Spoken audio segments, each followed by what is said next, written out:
last part. And 17 rounds. Oh yeah. What'd you get? That sounds big. I don't know that I know anything about You were in it. You go on the nets and stuff. He's always teaching stuff. Other side. Well, I have it running right now. Steve Taylor usually teaches the one on that. Yeah. I don't know how to zoom in. So that's probably what I need to do is zoom it in because I can't see. Good afternoon, everyone. I'm Gil Patton. If you notice, it says I'm retired. I just retired from Homeland Security, but the Federal Security Director asked me to come on as a contractor. So he has me going around doing preparedness course and stuff, and whenever I want to, you know, my thing. If I want to do it, I do it. So I helped set up the U.S. Department of Homeland Security back in 2002 to 2003. I work at the Oakland Coordination Center, which covers 21 counties in California. It is the largest coordination center in the nation. We cover San Francisco, Sacramento, San Jose, Fresno, Santa Rosa. So all the big fires you heard about in California, we are in charge of coordinating that as well. I was the Emergency Management Coordinator and the Executive Coordination Center Officer. I was also the designated ComSec representative and HSDN Trusted Agent. ComSec means communication security. So I was in charge of making sure all security was maintained on all the communications equipment. And HSDN is the Homeland Security Data Network. It is the network by which all top secret information is transmitted, and as a trusted agent, I gave people access to it after I did a secondary background on it. I am a FEMA certified instructor for Incident Command System 100, 200, 300, 400, 700, and 800, and L465, which is on there, which is just to executives. It's to teach executives about incident command. I'm also a FEMA and Cal EMA certified COOP design manager. COOP is continuity of operations plan. So when there's a big thing going on and government's got to shut down, well, governments don't shut down, they just relocate to different locations. Build a COOP facility. I help design and set up COOP facilities and COOP protocols for both government and civilians. I've been teaching emergency preparedness and response since 1971, when as a 14-year-old scout after the 1971 Silmar earthquake in Southern California, wrote a booklet on earthquake preparedness. It was adapted by the Los Angeles Fire Department. It was on their website until about 4 years ago when it was replaced for an interactive one with all sorts of animations and fun stuff to keep people's attention. I'm a ham radio operator and ham cram instructor. I've been teaching wilderness survival since 1973 when I moved to northern Arizona in the north rim of the Grand Canyon. And I spent a lot of time going out and rescuing idiots from Los Angeles and San Francisco who go, oh, I'm going to go camping and hiking around there with just a t-shirt on. Yeah. I've written over 30 tactical response plans for Homeland Security. I have I've written multiple handbooks on emergency preparedness and written both fiction and nonfiction books. If you're interested in nonfiction books, I got some online that are in the beta stage. You know, people can be edited and stuff. You can go down, download those for free, read them, send me a response to what things needs to be corrected on it. I'm a Scoutmaster. I've been a National Youth Leadership Assistant Course Director for 3 courses. That's where Boy Scouts learn how to be leaders. And I'm the current CEO of the Asset Center. The Asset Center is the American Survival School Emergency Training Center. So the teaching style for this is generalizations based on your needs. So if you have questions, you need to ask, wait a minute, you're here because you do have questions, and so ask. Okay, first I got a couple questions for you. What type of emergencies are you trying to prepare for? Nobody? Everything going down. Everything going down. Power, water, gas, all that, okay? Anybody else have something that is specific there have in mind? You're not sure what you want to prepare for, huh? Well, there's a few different ones. And of course, at the bottom there, for all those who are into Walking Dead and Zombie Nation, and, Now, iZombie, got zombie apocalypse. Now, some of these, you notice something special about them. You got an asterisk after them. That can be a global, national, regional, or local event. Power outage, economic collapse, infestations, they can be nationally or locally. And yes, I got old age on there because it isn't an emergency sometimes. Especially for some of us in the middle of the night. Whoop, I gotta go. All right, second question is, did you know that Idaho is earthquake country? Did you know that Idaho had a 7.1 earthquake? Yeah, not too far from here. That was right, if I remember right, up over here. No, right there, it is, right there. Big round circle. The ranch I'm off of is just my bedroom window up at Mount Borrow there. Yeah. And this was the, you see the drop here, the elevation, the fault line?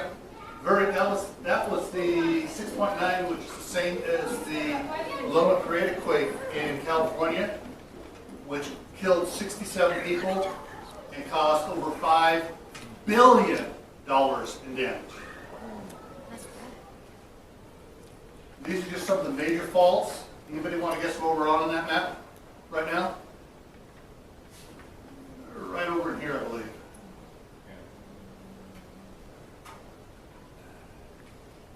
Okay, this is Montego County. All these lines here, those are fault lines. Here we are in Shelley.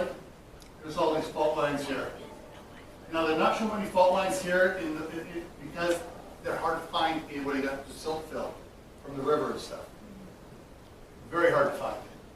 So I would go into bet that all these fault lines continue right on across.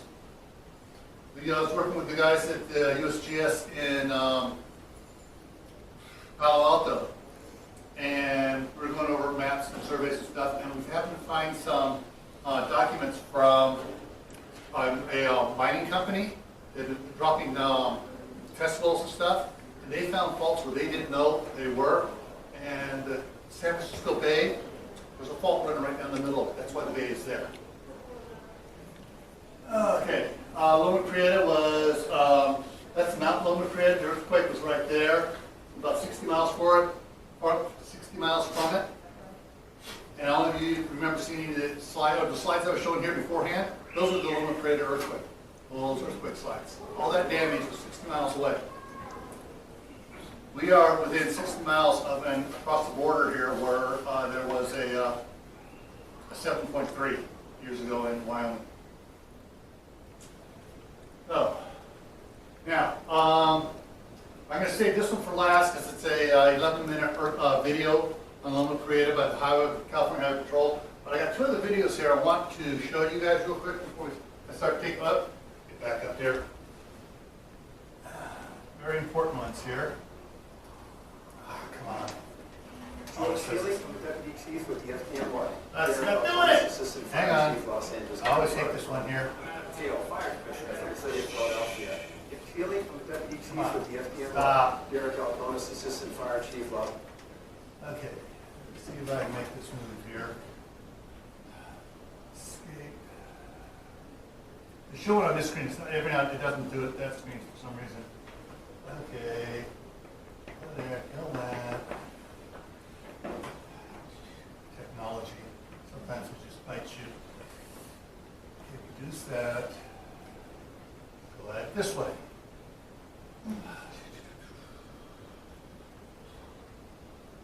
Come on.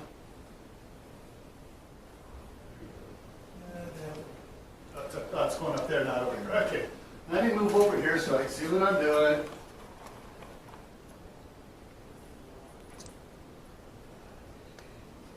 There. Close before he does. George Healy from the Deputy Chief I'm with doing the it there. FDNY. Derek Albonis, Assistant Fire Okay. Chief, Los Angeles Hang on. County Fire Department. I'm Adam Teal, Fire Commissioner for the City of Philadelphia. You know, as firefighters, we're taught from day one the importance of door control. We always strive to isolate ourselves from the fire by closing the door. The difference between an open door and a closed door could be life or death. You know, that close your door at night tagline, it certainly means a lot, but it really means a lot when it comes from a firefighter who understands the importance of closing that door at night. I don't know. This is that. I haven't used this one, it doesn't work. I might reject it, borrow it for another room. At night when you go to bed, Like close the settings. door. Close before you doze. Simple as that. Close before you doze. Close before you doze. I've seen this video before. Close before you doze. Not doing it. You try doing it this way here. Reset it this way.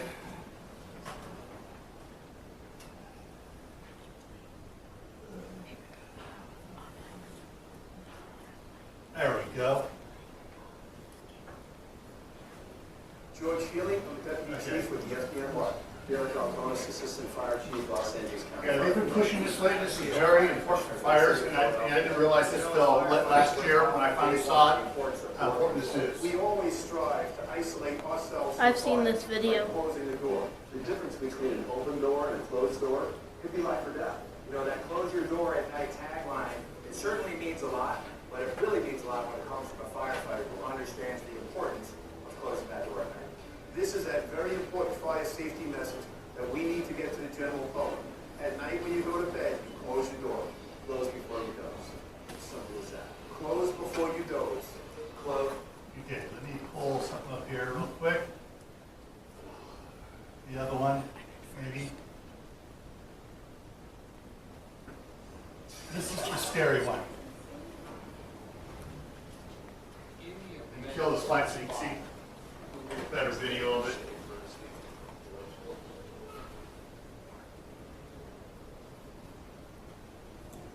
I couldn't look because I was mom for so long. My kid was 2 doors down from mine. Always okay. I'm not all that complicated to stop anything anyway.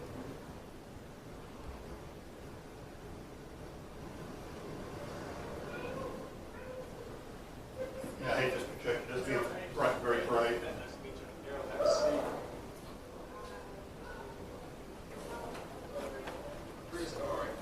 Jump forward a little bit. Test. Yeah, do the test here. Research Institute, all that Steve, that study how fire goes was lit. And one of those structures right here, down here, as we walk down. So they go through, they show the bedrooms and things identical for the two sides, and they start the fire. Top of the building furnishings used to be, the statistics that we've seen through our research is. So they got one bedroom with the door open, the other bedroom with the door closed.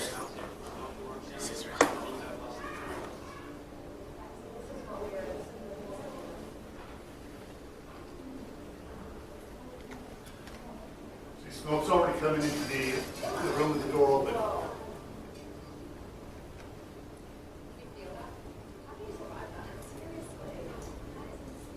right, go ahead, knock it down.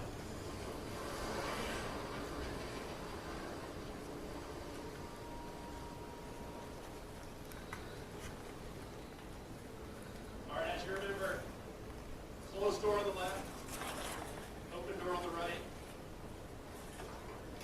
You can see the dramatic. Big difference. between the two.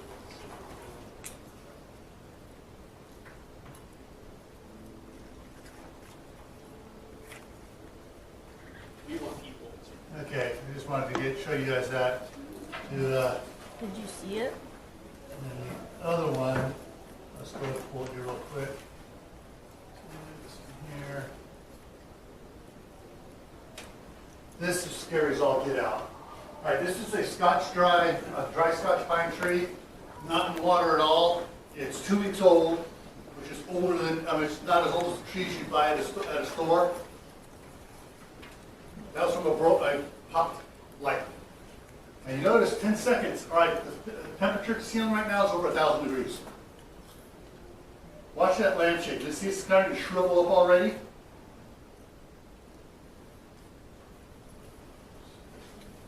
So the temperature in here, you breathe that air and you fry your lungs. Melted that lampshade as soon as the heat got down to it. Look at the bunny. The bunny, the rabbit here is starting to bend backwards. And in about 4 seconds, the back of him is going to flame up here just before it goes fully dark from the smoke. See it starting to flame up there? That's the heat. And that's what, 45 seconds and that room is toast from a Christmas tree.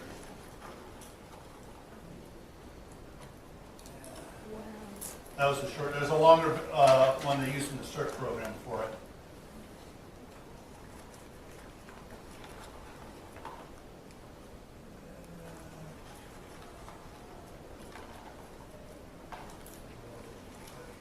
And back to slides.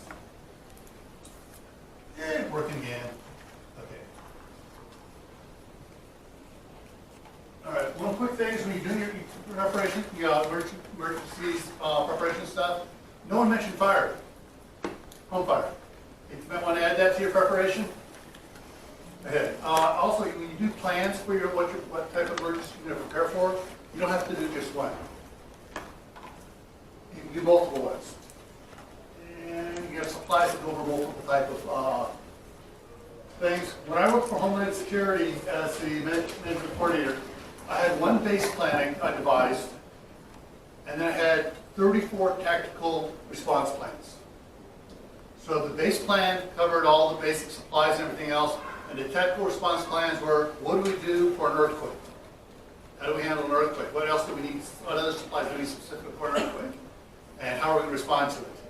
And I had the same thing for wildfires, hijackings, pandemics, power outages. And so that's what my job was planning these things out. And so basically I had one base plan and then a bunch of smaller plans for whatever it was. So, questions?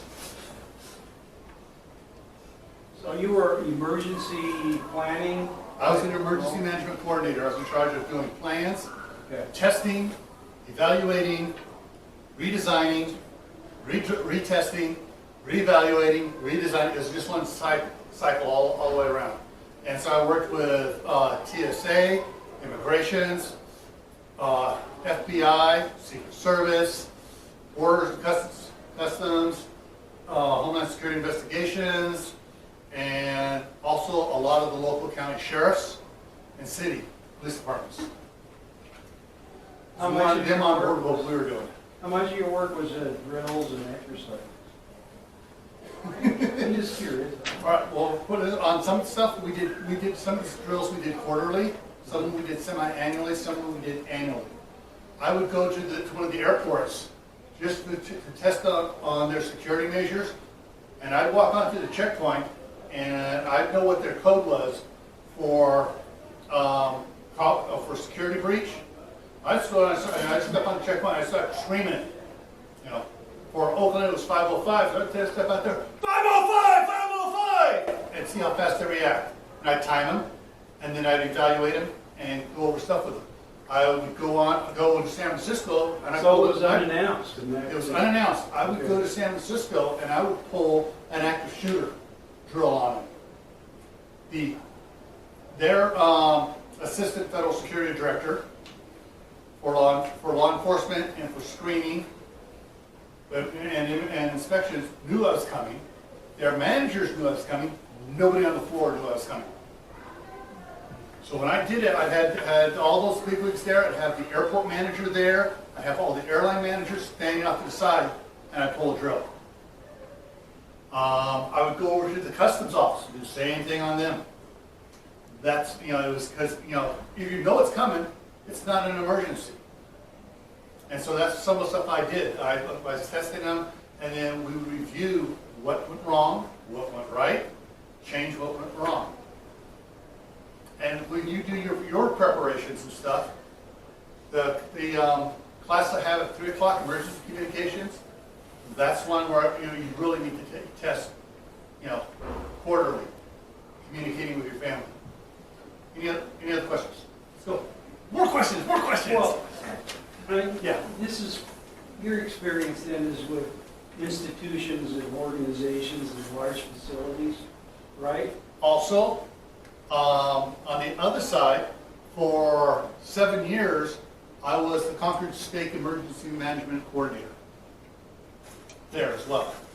And so we put on preparedness fairs and went around to, someone goes, come check out my house. And so I had a team of people, members that had come together to train them how to go do inspections, go over what they had already, and to show them what they needed to do to get, what more they need to do to get better. So for a home, let's say, we live in a home, maybe, in a community. Right. What do you think is the most important type of scenario that a family should prepare for? Twaki.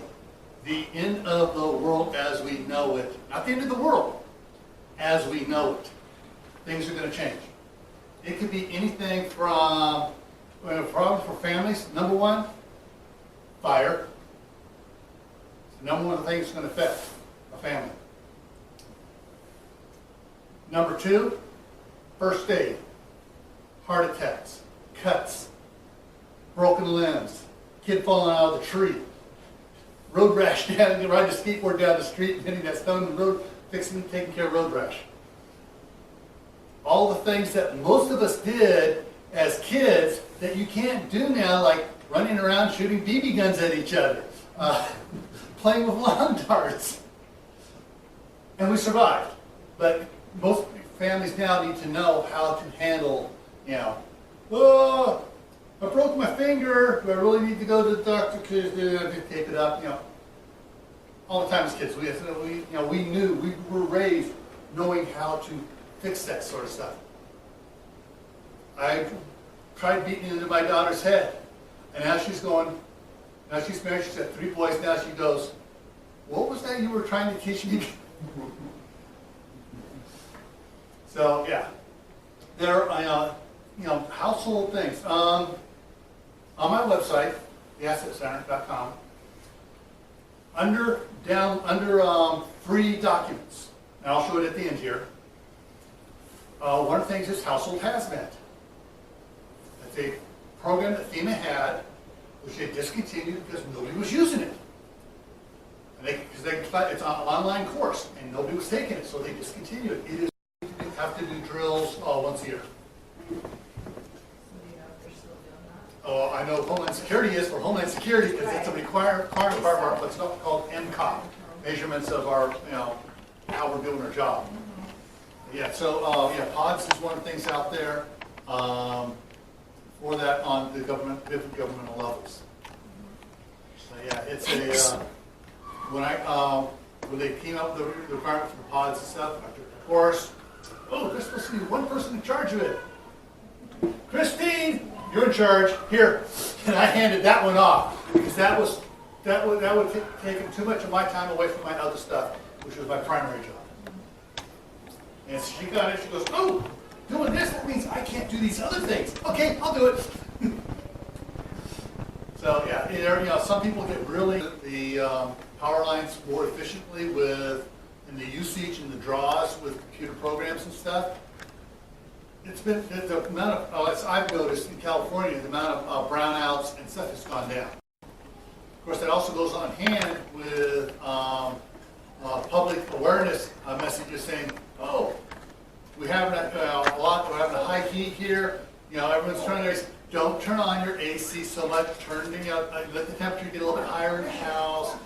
Use less electricity." So things work hand in hand. The problem with our power grid is it's ancient, and it was set up wrong to begin with. But to try to fix it would cost trillions of dollars. So basically, they keep throwing and then they fix little things and they try to do upgrades as they can because the expense of doing the upgrades is phenomenal. The only thing that's helping out in expediting the repair of the grid is solar power. That's a big one here. California has realized that they shot themselves in the foot years ago when they said, "Oh, we want to restore all the rivers and stuff, get rid of all these hydroelectric plants, all the dams with these hydroelectric plants." Oops. Now they're trying to put the dams back in and redo their hydroelectric so they don't have they have sources where they can pull it more as they need it. This hydroelectric is year-round, 24 hours a day. So is nuclear. Yeah, nuclear, but it doesn't nuclear has more of a stigma than... It has a stigma, but it's an undeserved stigma. Right. editorial back from the back row, I'm sorry. Yeah, no, I agree on a lot of things, you know. Some things have stigmas that are uncalled for. And like the water power plants and stuff, with all the fish ladders and the screens on, no fish were getting caught in there except for maybe the little itty bitty things that got through. We're getting into the turbines. Everything else was using the ladders and the overflows. So that's another tangent. Don't get me on global warming. So I'm going to have to continue to rely on myself for power. I can't expect that in the next 10 years there's going to really be any amount of disconnect from one power source to another. It's improving. As fast as they're pushing solar power around to alleviate the draw on the system, it means there's less draw in the system, which means the system isn't as fragile. It's not susceptible to the interaction. Plus, with the computer programs before, they didn't get a phone call from it. Throw these switches. We're having a surgery, whatever. They'd have to manually do it. By then, it could be too late. Now it's instantaneous. They have new control centers and stuff where they can control everything, see what the stuff is, and realize, well, we got a problem coming over here. Chicago's using way too much energy. We need to start diverting more power that direction. And they can play with the how the power is being dispersed. And that'll make it more flexible with environmental stuff. What about hacking problems? Some people think, oh, we need to have it all connected to the internet. I know I've seen some of the recommendations from the FBI when they were involved before Homeland Security was formed, and I've seen the recommendations from Homeland Security. Disconnect all the stuff from the internet. It can be on an intranet. You can have an internet computer there, but it's not connected to the system. Our HSDN system, it's on the internet, but it's isolated. You can't hack it. It is practically impossible to hack that thing. And it is so blasted slow, you wouldn't want to hack it anyways. Because it's so robust in encryption, it slows everything way down. But yeah, so long as the different entities pull their control stuff off the internet, it works better. PG&E is Pacific Gas and Electric in California is realizing, oh, we need to pull our crap off the internet because we're getting hacked. East Bay Mud covers most of the Bay Area in California, San Francisco Bay Area, has pulled their controls off the internet. So yeah, they are learning to pull, to isolate. They don't need to be on the internet to control a gate from down, a gate on a float on one of the dams from down in town. They can use their own private intranet instead of the internet. Yes. So you mentioned 30 some odd technical response plans that you developed. Yeah, tactical response plans. Yeah. Tactical. Yeah. Were any of those for like an EMP situation? Yep, I had one for EMP. For covering, how we were. It was a twofold plan. One was went to GSA, which is the governmental agency that purchases everything for everybody, saying, hey, you need to have, every computer needs to have a surge protector on it. Every office building needs to have its own isolating surge protector on it. And so I sent all these recommendations out, and then, but our response was to how we were going to respond. And we had for us, we had a Mars trailer, which is the military affiliated radio system that basically, so we fall back to old-fashioned ham radio for communications if our VoIP system went down for communications. And so we use, that was one of the things we used. And what most people don't realize is that ham radio is the basis of computers. The packet delivery system. It's the exact same thing for the emails and everything else. Because our Mars guys who send us emails as part of their test, you got to start sending emails from the radios.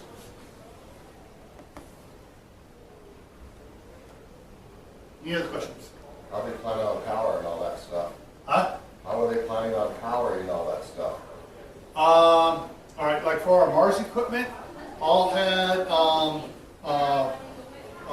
lithium batteries, had a generator, solar panels, and it was all set inside of a trailer that was a Faraday cage.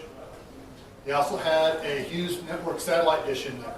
They pull it all out, set it all up, and get on the internet through any functional satellite. How long would that power supply sustain that? The batteries for the radios would last them for 48 hours. And they had the generators, and I got them. They were all, we got gas generators, and we got 50 5-gallon cans of gas. No, you get the adapter that goes on the carburetor, and so it runs on propane, and then you get propane bottles, which are a lot safer than a 5-gallon can of gas. And besides, that propane doesn't go bad sitting there for 5 years. The gas will. So yeah. Are you familiar with the report that DHS put out last year on the vulnerability of the grid and their recommendations? I glanced over it. I really didn't read into it in depth because when I started glancing over it, I know that already. I've been saying that for years. But yeah, there's the vulnerability of the grid needs to be pulled. One of the big things is some of them still have everything on the internet, and their controls are on the internet instead of being off the internet onto an intranet system. They just don't want to spend the money for it. I got to keep all that money in my wallet here. I can't worry about the little guy. I'm very opinionated on some things. I used to butt heads with a lot of people. Any other questions? Let's see what else I got coming up here. Okay, so covered different types of accident. Oh. Have you guys decided what skills you're going to need for your preps? These are just these are just a few of the skills that I want. I have a bunch of them, but there's more. I need to learn some more stuff about herbs and stuff. Actually, I got to get a dehydrating unit, learn more about, or not dehydrating, freeze drying. We've got a dehydrator already. I need to learn more about animal husbandry because last time I was working with animals, I was 15 when we had cows and stuff, and horses and pigs. And so I got to get back to that. I was thinking about learning beekeeping. My wife and I have been talking about that.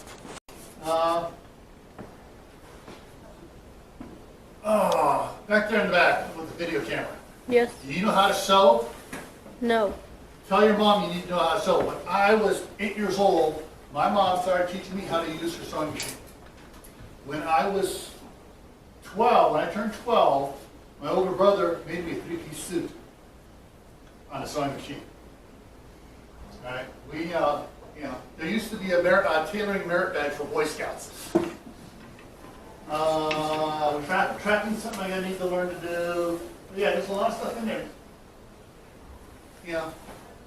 A lot of different skills. And some of them you use all the time. Canning. When I was growing up, every year, blackberry jam, apricot jam, strawberry jam. Did that all the time. Concrete work, did that. Archery, did aquaponics is really cool. I'm just learning about aquaponics. And that's basically like hydroponics. But it's basically your tanks, you got fish in it, and you use the plants to clean the nutrients that the fish poop out to clean the water and to fertilize the plants. It's a real Yeah, symbiotic biosphere type thing. Yeah. And of course, zombie killing. I believe that's my youngest son. He's a master swordsman. He watches the TV. He goes, "You don't shoot him. Take out the sword and you cut their head off." He hates watching. His older brother likes watching The Living Dead, and what's that new one? The new vampire one, Van Helsing series. You go, "No, get a sword." Okay. Okay, so I have a whole bunch of stuff on my website.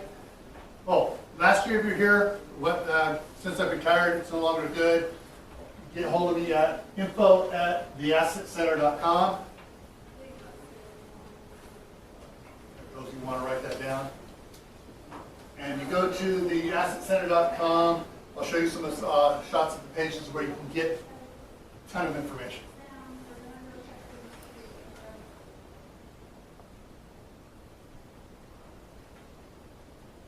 Still writing?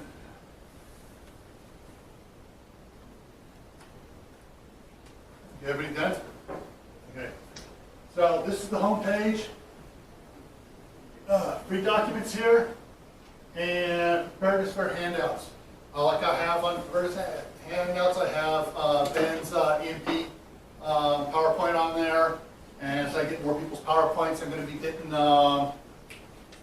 what's his name? He's doing it. He's not on video now. I can't remember his name. Joe.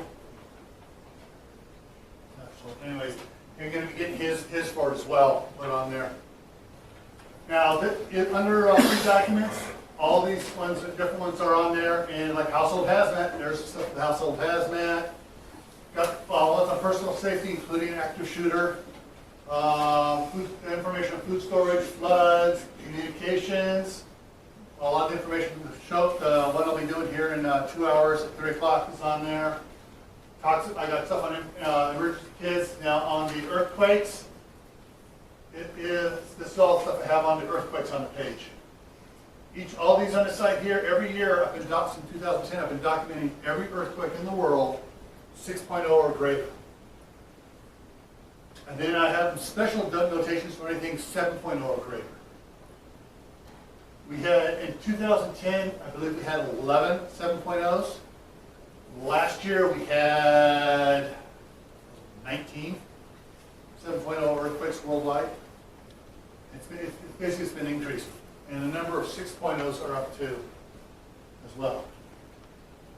So, like Frank Flugate said, get informed, make a plan, get prepared. It's not if, but when a disaster will strike. More questions? Got 10 more minutes. Pick my brain. Oh, we've got 10 minutes. You guys are bored. Let me give you something here then. Pull that out. Just that. No, I don't want that one. I want to go back to...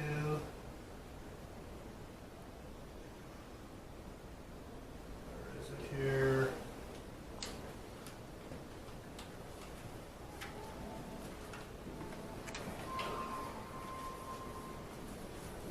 Information about earthquakes. Some of the things in here are really eye-opening.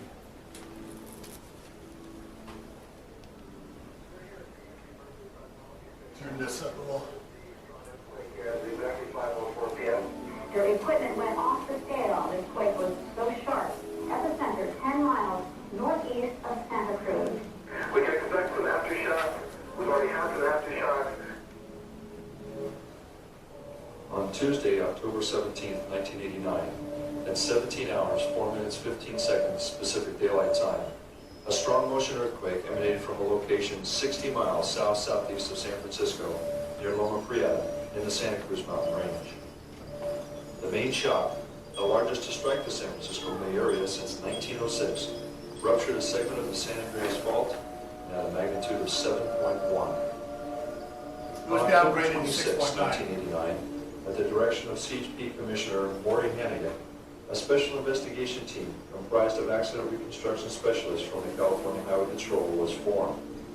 This team was established to identify, collect, and document all of the factual information and available data from the earthquake-induced failure and collapse of two major bi-level elevated interstate freeway structures, two 50-foot-long roadway segments of Interstate 80 on the San Francisco-Oakland Bay Bridge collapsed, along with a 3/4-mile-long segment of Interstate 880 freeway known as the Cypress Street Viaduct.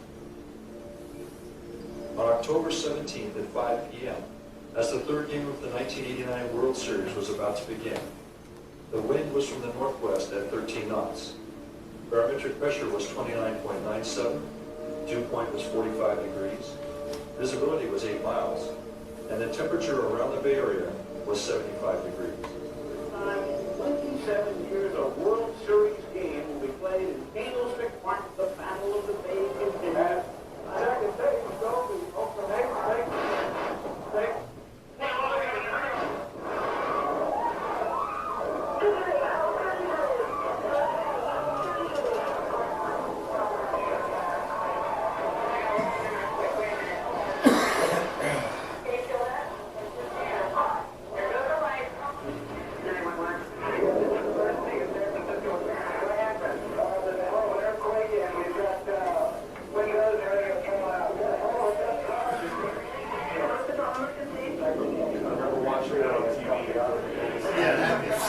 Scary. We've had 238. We have a major injury accident, Cypress and West Grand. They're advising major injuries. We're attempting to get 1141. That technically was not a failure. It was designed to do that to save the rest of the bridge. Upper deck collapsed onto lower deck.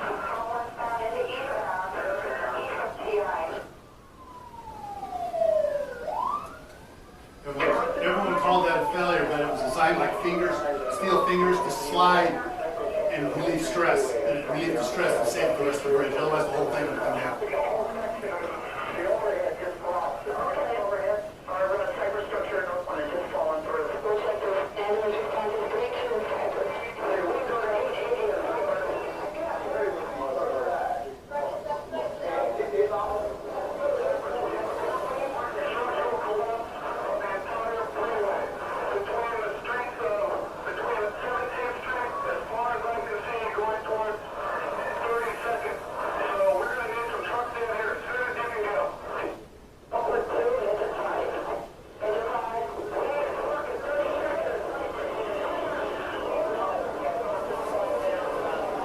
These guys are on top of the collapse section. So you'll see here they're going to start lowering down off to a fire ladder here to try to get people down off the top. Yeah. And I talked to some of those firemen and they said they had to change, you know, you up there and you feel like they have to change their drawers every 5 minutes. I think the whole thing starts shaking on them from the aftershock.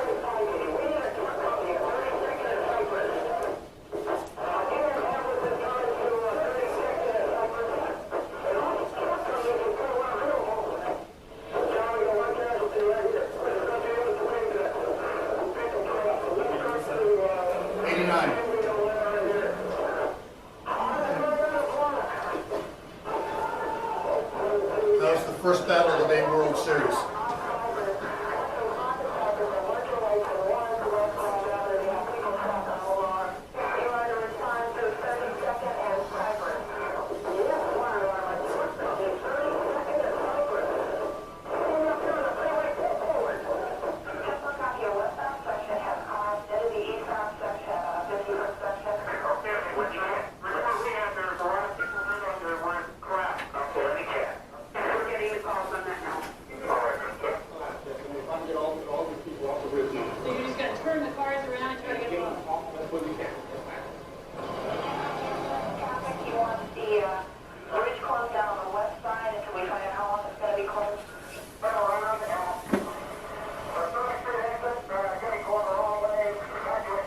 Some people that were in San Francisco, since they couldn't get across the Bay Bridge, and Golden Gate was shut down for inspections for 12 hours. It took them over 3 days to get home, going down around through San Jose and back up the other side of the bay because all the roads that were damaged and closed. So we get the entire bridge shut off and get the cars off the bridge.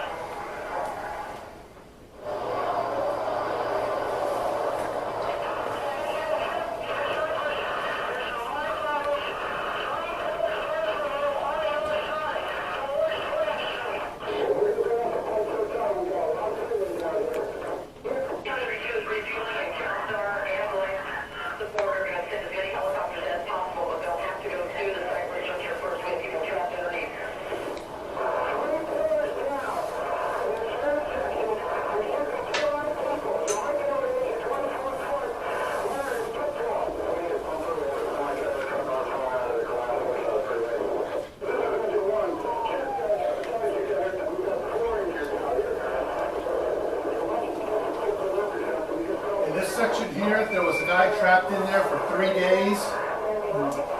He happened to have a couple bottles of water with him, which is why he survived. The problem was his steering wheel had pinned down on his legs and stopped the circulation to his legs. And when they released it, all those toxins flooded and overpowered his kidneys and killed him. They now have special shock suits to put on somebody to help alleviate that, to control the blood flow so they can counteract the problem. They also have new kits for, I'm not sure what all the medical stuff has in it, they give them injections before they remove the stuff on them now. Same thing with suspension trauma. Huh? Same thing with suspension trauma.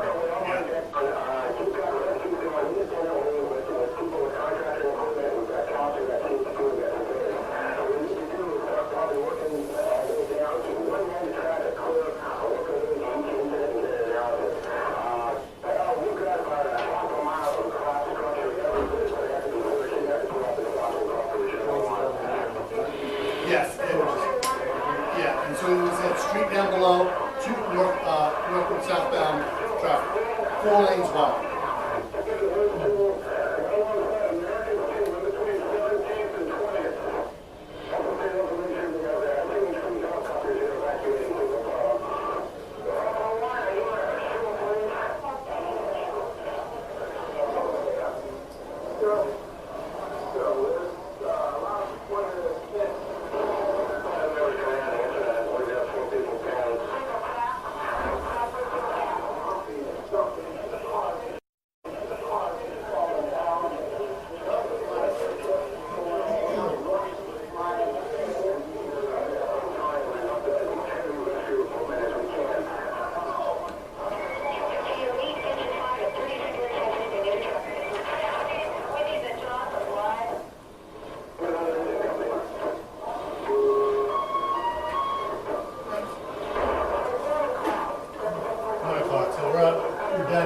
Just leave it up. Nobody wants me to leave it up. Yeah, let it fill. All right, that's I just downloaded that this week off of YouTube. So you look at CHP Loma Prieta earthquake video, and it'll bring it up.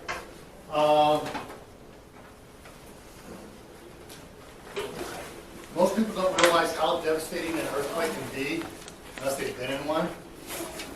And I've lived through 3 that are 6.0 or greater. Southern California. And we're like, I better not move here. You want me to move out of here, don't you? Just leave California behind. Yeah. I'm definitely leaving